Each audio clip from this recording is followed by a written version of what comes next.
ಹಂದಿಗೂಡಿನಂತಹ ಮನೆಯಲ್ಲಿ ಅಜ್ಜ ಮಗ ಮೊಮ್ಮಕ್ಕಳ ಜೀವನ.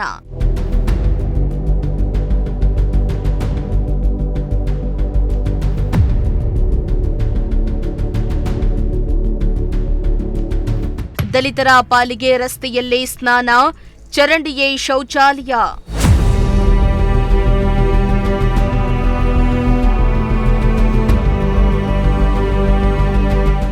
ಎಂಬತ್ತು ವರ್ಷಗಳ ಹಿಂದೆ ಜೀತಕ್ಕೆ ಬಂದವರು 80 ವರ್ಷಗಳ ದುಡಿಮೆಗೆ ಸಿಕ್ಕ ಫಲ ಅಂಗೈಯಗಲ ಜಾಗವಷ್ಟೇ.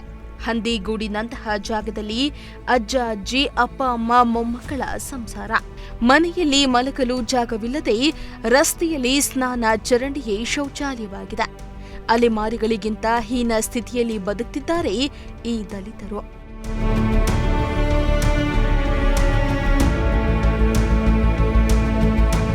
ಹೌದು, ರಾಜಧಾನಿ ಬೆಂಗಳೂರಿಗೆ 35 ಕಿಲೋಮೀಟರ್ ದೂರವಷ್ಟೇ.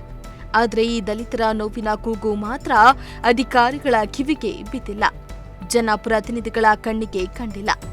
ದೊಡ್ಡಬಳ್ಳಾಪುರ ತಾಲೂಕಿನ ಬೈರಸಂದ್ರ ಪಾಳ್ಯದಲ್ಲಿನ ದಲಿತ ಕುಟುಂಬಗಳ ದುಸ್ಥಿತಿ ಇದು.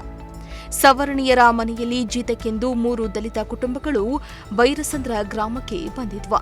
ಅವರ ವಾಸಕ್ಕೆ 3 ನಿವೇಶನಗಳನ್ನ ಕೂಡ ನೀಡಲಾಗಿತ್ತು. ಈ 3 ಕುಟುಂಬಗಳು ಬೆಳೆದು ದೊಡ್ಡದಾಗಿದೆ. ಆದರೆ ಇದೇ ಇಕ್ಕಟ್ಟಾದ ಮನೆಯಲ್ಲಿ ಅಜ್ಜ ಅಜ್ಜಿ, ಅಪ್ಪ ಅಮ್ಮ, ಮಕ್ಕಳ ಸಂಸಾರ ನಡೀತಾ ಇದೆ.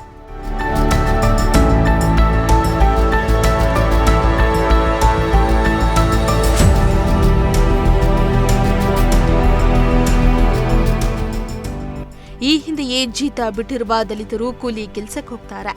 ಬರುವ 3 ಕಾಸಿಗೆ ಸಂಸಾರ ನಡೆಸುವುದೇ ಕಷ್ಟವಾಗ್ತಾ ಇದೆ. ಇಂತಹ ಪರಿಸ್ಥಿತಿಯಲ್ಲಿ ನಿವೇಶನ ಖರೀದಿಸಿ ಮನೆ ಕಟ್ಟುವುದು ಅಸಾಧ್ಯವಾದ ಮಾತು ಇವರ ಪಾಲಿಗೆ.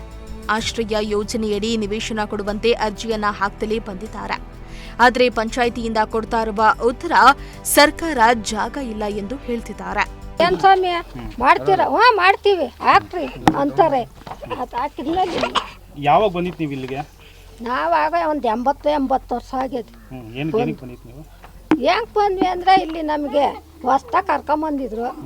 ಇಲ್ಲೇ ಇರ್ಸ್ಕೊಂಡ್ರು, ಜಾಗ ಕೊಟ್ರು, ಒಂದಿಷ್ಟೊಂದ್ಲ ಇದ್ದೀವಿ.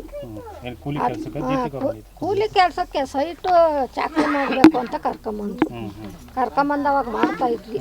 ಇವಾಗ ಬಿಟ್ಬಿಟ್ವಿ ನಾವು ಚಾಕರಿ ಪಾಕ್ರಿ. ಏನೋ ಸೈಟ್ ಅವಾಗ ಕೊಟ್ರು ಅವರು ಹೊಲ್ಗೊಳಗೇನೆ.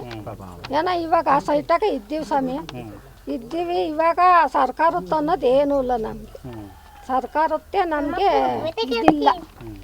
ಹಂಗಾಗಿ ಇದ್ದೀವಿ ಸ್ವಾಮಿ. ಈಗ ಒಂದೊಂದು ಮನೆ 4 ಕುಟುಂಬಗಳಾಗಿದೆ. 4 ಕುಟುಂಬ. ಇವಾಗ ನಮ್ಮ ಮಕ್ಕಳು ಅವ್ರು ಬೇರೆ, ನಾವು ಬೇರೆ, ಹಿಂಗೆ ಬೆಳ್ಕೊಂಡು ಹೋಯ್ತು. ಜಾಗಗಳೆಲ್ಲ ಇರೋಕ್ಕೆ ಕೊಡೋ ಅಂತಾರು ಕೊಡ್ತಾ ಇಲ್ಲ. ಊರಾಗ ಯಾರು ಮುಂದಕ್ಕೆ ಬರೋಲ್ಲ ನಮ್ಗಾಗಿ. ಎಲ್ಲದೇ ಸರ್ಕಾರದ ಜಮೀನು ಎಲ್ಲದ ನಿಮ್ಗೆ ಕೊಡಕ್ಕೆ ಅಂತಾರೆ. ಕಷ್ಟ ಅಲ್ವಾ ಸ್ವಾಮಿ? ಇವಾಗ ಗಂಡು ಮಕ್ಳು ಸೊಸೆದ್ರ ಮಲಿಕೆಣಕ್ ಜಾಗ ಇಲ್ಲ, ನಾವು ಮಲಿಕೆಣಕ್ ಜಾಗ ಇಲ್ಲ. ಒಬ್ಬರ ಮ್ಯಾಗ ಒಬ್ರು ಏನ್ ಮಾಡಾನಿ? ಯಾರಿಗೆ ಹೇಳ್ಕೊಳ? ನಮ್ಮ ಪರಿಸ್ಥಿತಿ ಹೇಳ್ಕೊಂಡ್ರು ನಾವು ಆಯ್ತು ಮಾಡ್ತೀವಿ ಹಾಕ್ರಿ ಓಟ ಅಂತಾರೆ. ಇಲ್ಲ, ಯಾವುದು ಇಲ್ಲ. ನಮ್ಗ ಒಂಚೂರು ಬಾತ್ರೂಮು, ಒಂದು ಸ್ವಲ್ಪ ಸೈಟು ಇದೆಲ್ಲ ಕೊಟ್ರೆ ನಮಗೆ ನಮ್ದೇ ಆಗ್ತದೆ ಇರಕ್ಕೆ. ಅದೇ ಕಷ್ಟ ನಮಗೆ. ಇರೋ ಕಡೆ ಸೈಟ್ ಕೊಟ್ಟು ಇಷ್ಟು ಬಚ್ಚಲು ಬಾತ್ರೂಮ್ಗಳಿದ್ರೆ ನಾವು ಸೌಲಭ್ಯಗಿರ್ತೀವಲ್ಲ ಸರ್. ಪಳ್ಳಿದಾಗಿರೋದು ನನ್ನ ಮದುವೆಯಾಗಿ 4 ವರ್ಷ ಆಯಿತು ಸರ್. ಪ್ರತಿ ಸಲ ಓಟಿಗೆ ಬರ್ತಾರೆ, ನಮ್ಗೆ ಹಿಂಗೆ ಜಾಗ ಇಲ್ಲ, ಮನೆ ಕಟ್ಕೊಳಕ್ಕೆ ಹಿಂಗೆ ಜಾಗ ಕೊಡಿಸ್ರಿ ಅಂತ ಪಂಚಾಯತಿ PDO ಸರ್ಗೂ ಹೇಳಿದ್ದೀವಿ, MLAಗೂ ಹೇಳಿದ್ದೀವಿ, ಎಲ್ಲರಿಗೂ ಇನ್ಫಾರ್ಮ್ ಮಾಡಿದ್ದೀವಿ. ಆದರೆ ಅವ್ರು ಯಾರು ತಲೆನೇ ಕೆಡಿಸ್ಕೊಂತ ಇಲ್ಲ. ಬರ್ತಾರೆ, ಓಟ್ ಕೇಳೋಕ್ಕೆ ದುಡ್ಡು ಕೊಡ್ತಾರೆ, ಹೋಗ್ತಾರೆ. ಆಮೇಲೆ ಮತ್ತೆ ಹೋಗಿ ಕೇಳಿದ್ರೆ ನಮ್ಮ ಹತ್ರ ಸೈಟ್ಗಳಿಲ್ಲ, ಅದನ್ನ ಹುಡುಕ್ಬಿಟ್ಟು ಕೊಡ್ತೀವಿ ಅಂತ ಹೇಳ್ತಾರೆ. ತಿರುಗಿ ನೋಡಿದ್ರೆ ಪ್ರತಿ ಸಲ ಕೇಳಿದಾಗೆಲ್ಲ ಹಿಂಗೆ ಆದರೆ ನಮಗೂ ಬೇಜಾರಲ್ವ ಸರ್ ಕೇಳೋಕ್ಕೆ. ಬಿಡು ಮಾಡಿಕೊಡ್ತಾರೆ ಅಂತ ನಾವು ಸುಮ್ಮನೆ ಆಗ್ತೀವಿ, ಅವರು ತಲೆ ಕೆಡಿಸ್ಕೊಳಲ್ಲ.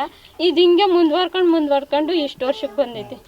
ಚಿಕ್ಕ ಮಕ್ಕಳವೇ ಸರ್, ನಾವು ಎಲ್ಲಿಗೆ ಹೋಗ್ಬೇಕು? ಒಂದು ಸ್ನಾನ ಮಾಡೋಕ್ಕೆ ಜಾಗ ಇಲ್ಲ, ಬಾತ್ರೂಮ್ಗೆ ಹೋಗೋಕ್ಕೆ ಜಾಗ ಇಲ್ಲ, ಮನೆಗೇನಿಲ್ಲ ಅಂದರೂ ಒಂದು 5-6 ಜನ ಮಲ್ಕೊಂತಾರೆ. ಗಂಡ ಹೆಂಡತಿ ಎಲ್ಲಿ ಮಲ್ಕೊಬೇಕು, ಮಕ್ಕಳನ್ನ ಹಾಕೊಂಡು ಎಲ್ಲಿ ಮಲ್ಕೊಬೇಕು ಸರ್. ಇದು ಬಹಳ ತುಂಬಾ ನೋವಾಗಿದೆ. ಇದು ಪ್ರತಿ ಸಲ ಹಿಂಗೆ ಸರ್, ಏನೋ ಬಿಡು ಮಾಡ್ಕೊಡ್ತಾರೆ ಅಂತ ನಾವು ಪ್ರತಿ ಸಲನು ಬಿಡು ಇವತ್ತಲ್ಲ ನಾಳೆ ಯಾರಾದ್ರೂ ಒಬ್ರು ಒಳ್ಳೆ ಇವ್ರು ಬರ್ತಾರೆ ಅವರಾದ್ರೂ ಮಾಡ್ಕೊಡ್ತಾರೆ ಅಂದ್ರೆ ಅವರು ಇಲ್ಲ. 1 ವರ್ಷ ಆಗೈತೆ ಸರ್, ಇಲ್ಲೇ ದೊಡ್ಡ ಪಂಚಾಯತಿ ಗ್ರಾಮ ಸಭೆ ಅಂತ ಕರೆದಿದ್ರು, ಅಲ್ಗೋಗಿ ಒಂದು ಅರ್ಜಿ ಕೊಟ್ಟು ಬಂದಿದೀವಿ. ಕೊಡ್ತೀನಿ ಅಂತ ಹೇಳ್ತಾರೆ, ತಿರುಗಿ ಮತ್ತೆ ನೋಡಿದ್ರೆ ಅದ್ರ ಬಗ್ಗೆ ತಲೆನೇ ಕೆಡ್ಸ್ಕೊಳಲ್ಲ. ಈ ಸ್ಥಾನ ಎಲ್ಲ ನಡು ರಸ್ತೆಲೇ ಮಾಡ್ಬೇಕಾ? ಹ್ಞೂ ಸರ್, ನೀವೇ ನೋಡ್ತಾ ಇದ್ದೀರಲ್ಲ ಸರ್, ನಾವೇನು ಬೇಕು ಅಂತನಾಗ್ಲಿ ಇಲ್ಲಿ ಏನು ಮಾಡ್ತಾ ಇಲ್ಲ. ನಮ್ಮ ಸಮಸ್ಯೆನ ನೀವೇ ನೋಡ್ರಿ, ನೀವೇ ನೋಡ್ಬಿಟ್ಟು ಆಮೇಲೆ ಇವ್ರಿಗೆ ಏನಾಗೈತೆ ಎತ್ತಾಗೈತೆ ಅಂತ ನೀವೇ ನೋಡಿ ವಿಚಾರಿಸಿ. ಒಂದು ಹೆಣ್ಮಗು ಆಗಿ ನಡು ರಸ್ತೆಯಲ್ಲಿ ಸ್ಥಾನ ಮಾಡ್ಬೇಕಂದ್ರೆ ನಿಮ್ಗೆ ಯಾವತ್ತಿಗೆ ಕಷ್ಟ ಆಗಲ್ಲ ಸರ್? ನಮ್ ಕಷ್ಟ ನಿನ್ ಯಾರ್ಗೆ ಹೇಳ್ಕೊಳಣ ಸರ್? ಮನೆಗೆ ಒಬ್ರು ಗಣಸ್ ದುಡಿಯೋದು, ಅವ್ರು ದುಡಿದ್ರೆ ಜೀವನ ನಮ್ಗೆ, ಇಲ್ಲಾಂದ್ರೆ ಇಲ್ಲ, ಉಪವಾಸ ಮನಿಕಬೇಕು. ರೇಷನ್ ಇಂದ ಒಂದು 10 kg ಅಕ್ಕಿ ಕೊಡ್ತಾರೆ, ತಿಂತೀವಿ ಮಲ್ಕೊಂತೀವಿ. ಇಷ್ಟು ಮನೆ ಕಟ್ಕೊಂಡು ನಾವು ಸೈಡ್ ತಗೊಂಡು ಜೀವನ ಮಾಡಕ್ಕಾಗುತ್ತಾ ಸರ್? ಈ ಶೌಚಕ್ಕೆ ಈಗ ಬಾತ್ರೂಮ್ಗೆಲ್ಲ ಎಲ್ಲಿ ಹೋಗ್ತೀರಾ? ಬಾತ್ರೂಮ್ ಆ ಕಡೆ ಬೈಲಿಗೆ ಹೋಗ್ತೀವಿ ಸರ್. ಅಲ್ಲಿಗೆ ಹೋದ್ರೆ ಹೊಲಕ್ ಬಂದವ್ರೆ ಅಂತ ಅಲ್ಲೂ ಕಾಂಪೌಂಡ್ ಹಾಕ್ತಾರೆ. ಹೋಗ್ಬೇಕು ಸರ್ ಕೆರೆ ಕಡಿಕೆ, ಒಬ್ಬೊಬ್ರು ಹೆಂಗಸ್ರು ಮಕ್ಳು ಹೋಗಕ್ಕಾಗುತ್ತಾ? ಮಕ್ಳನ್ನೆಲ್ಲ ಇಲ್ಲಿ ಕುಂಡ್ರಿಸ್ತೀವಿ, ಚರಂಡಿಗೆ ನೀರು ಇಡ್ತೀವಿ, ಮುಂದೆ ಬೈಕ್ ಅಂತಾರೆ. ಇನ್ನ ಹೆಂಗ್ ಸರ್ ನಾವ್ ಇರ್ಬೇಕು? ರಾತ್ರಿ ಹೊತ್ತಾದ್ರೆ ಇನ್ನೇನ್ ಮಾಡಕ್ಕಾಗುತ್ತೆ? ಎಬ್ರಿಸ್ಕೊಂಡು ಹೋಗ್ಬೇಕು, ಇಲ್ಲಾಂದ್ರೆ ಆಗಲ್ಲ. ಬೈಕೊಂಡು ಹೋಗ್ತಾರೆ ಸರ್, ಮಕ್ಳಿಗೆ ಅವ್ರು ಯಾರನ್ನ ಬಂದ್ರೆ ಮೂಗ್ ಮುಚ್ಕೊಂಡು ಹೋಗ್ತಾರೆ. ನಮ್ ಪರಿಸ್ಥಿತಿ ಹಿಂಗೈತಿ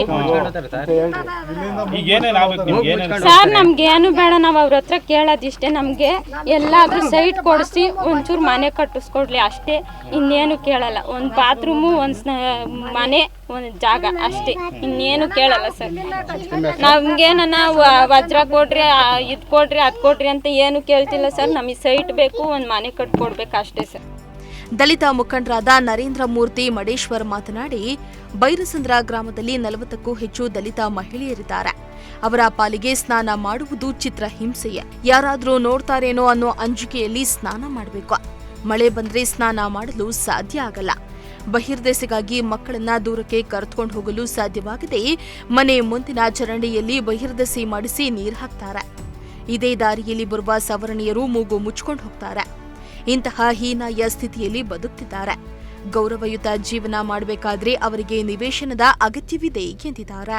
ಮತ್ತು ಇಲ್ಲಿ ದೊಡ್ಡಬಳ್ಳಾಪುರ ತಾಲೂಕು ಮಧುರೆ ಹೋಬಳಿ ಬೈರಸಂದ್ರ ಅಂತ ಕುಗ್ರಾಮದಾಗ ಸುಮಾರು ಒಂದು 100 ಕುಟುಂಬಗಳವೆ. ಅದ್ರಾಗೆ ನಮ್ಮ ಮಾದಗಿರಿ ಕುಟುಂಬಗಳು ಒಂದು 5-6 ಕುಟುಂಬವೆ. ಮೊದಲು ಸುಮಾರು 70 ವರ್ಷದಿಂದ ಇಲ್ಲಿ ಜೀತಕ್ಕೆ ಅಂತ ಇರಿಸ್ಕೊಂಡಿದ್ದು, ಇಲ್ಲಿ ಏನು ಮೂಲಭೂತ ಸೌಲಭ್ಯನೂ ಇಲ್ಲ, ಮನೇನೂ ಇಲ್ಲ, ಮಠ ಹಂದಿಗಳು ವಾಸ ಮಾಡ್ಬೋದು, ಅಂಥದ್ರಾಗಿ ನಮ್ಮ ಜನಾಂಗ ಅಂತ ವಾಸ ಮಾಡ್ತದೆ. ಎಲೆಕ್ಷನ್ ಬಂದಾಗ ರಾಜಕಾರಣಿಗಳು ಏನು ಮಾಡ್ತಾವ್ರೆ ಅಂತಂದರೆ ಬರೀ ಓಟಿಗೋಸ್ಕರ ನೀರು ಇಟ್ಕೊಂಡವ್ರೆ. ಸ್ನಾನ ಮಾಡೋಕ್ಕೆ ಇಲ್ಲಿ ಹೆಣ್ಮಕ್ಳುಗಳು ಸುಮಾರು 30-40 ಜನ ಹೆಣ್ಮಕ್ಳವ್ರೆ.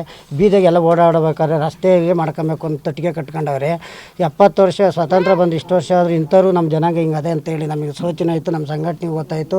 ಹತ್ರ ಸಂಬಂಧಿಕರು ಬೇರೆ ನಮ್ಗೆ ಇಂಥ ಕಾಲ ಬಂದರೂ ಒಳ್ಳೆ ಬೀದಿ ಒಳಗೆ ಸ್ನಾನ ಮಾಡೋಕೆ ಒಂದು ಬಚ್ಚಲು ರೂಮ್ ಇಲ್ಲ, ಬಾತ್ರೂಮ್ ಇಲ್ಲ, ಅವ್ರಿಗೊಂದು ಮನೇನೂ ಇಲ್ಲ, ನಿವೇಶನ ಇಲ್ಲ, ಮತ್ತು ಅವ್ರಿಗೆ ಯಾವುದೇ ರೀತಿ ಜಮೀನಿಲ್ಲ. ಒಂಥರ ಅಲಮಾರಿಗಳು ಬೇಕು, ಅವ್ರು ಬೇಡ. ಅವತ್ತು ಹೋದರೆ ಯಾರಿಗಾನ ಕೂಲಿಗೆ ಓದಿದ್ರೆ ಜೀವನ, ಇಲ್ಲಿ ಅವ್ರ ಊಟನೇ ಇಲ್ಲ.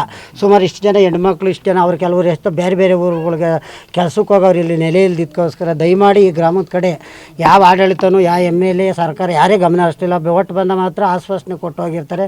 ದಯಮಾಡಿ ಇವರಿಗೆ ಮೂಲಭೂತ ಸೌಲಭ್ಯ, ನಿವೇಶನ, ಮನೆ ಹಾಗೂ ವಾಸು ಸೌಲಭ್ಯ ಮತ್ತು ಬತ್ಲು ರೂಮು, ಬಾತ್ರೂಮು ಖಂಡಿತವಾಗ್ಲೂ ಮಾಡಿಕೊಡ್ಬೇಕಂತ ನಿಮ್ಮ ಮುಖಾಂತರನಾದ್ರೂ ಈ ಬೆಳಕಿ ಕಣ್ಣು ತೆರೆಸಬೇಕು ಈ ಊರಿಗೆ ಅಂತ ಹೇಳಿ ನಾವು ಹೇಳ್ಕೊಂತ ಇದ್ದೀವಿ. ಈ ವೇಳೆ ಮಾದಿಗ ಮೀಸಲಾತಿ ಹೋರಾಟ ಸಮಿತಿ ತಾಲೂಕು ಅಧ್ಯಕ್ಷ ನರೇಂದ್ರ ಮೂರ್ತಿ ಮಡೇಶ್ವರ, ಕಾರ್ಯದರ್ಶಿ ಮೈಲಾರಪ್ಪ ನದಿಗುಂದ, ದಲಿತ ಮುಖಂಡರಾದ ನರಸಿಂಹಮೂರ್ತಿ ಇನ್ನಿತರರು ಹಾಜರಿದ್ದರು.